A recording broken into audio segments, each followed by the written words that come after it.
न जाने मेरे इश्क को किसकी नजर लगी है, सब छोड़ जाते हैं बीच मझधार में, क्या यही दिल लगी है? सपना के अपना रानी हो मार दे, सपना के अपना रानी हो मार दे,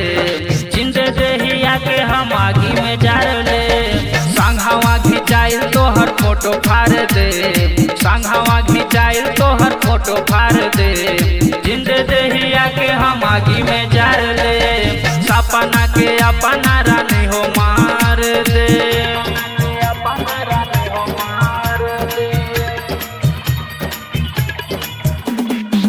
मुझे अब किसी पर आस नहीं रहा, इस दुनिया में मेरे लिए कुछ खास नहीं रहा, जिस फूल को चाहा था दिलो जान से,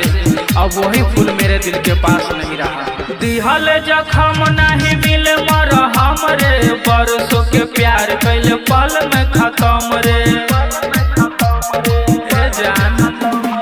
दिहल जखम नहीं मिल मरहम रे, बरसों के प्यार कैल पल में खत्म रे, मुहावा में जहर के शीशी धार ले,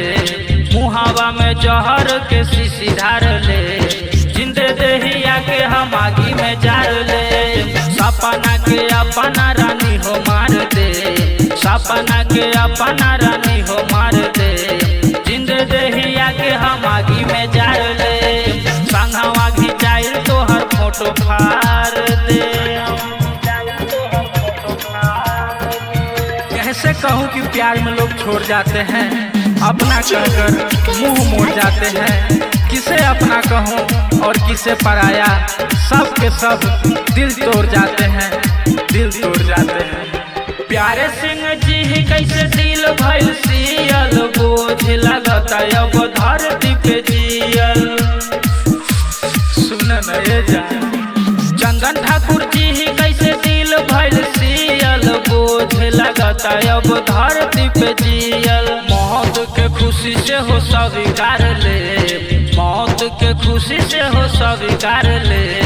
जिंदे देहिया के हम आगी में जार ले, सपना के अपना रानी हो मार दे,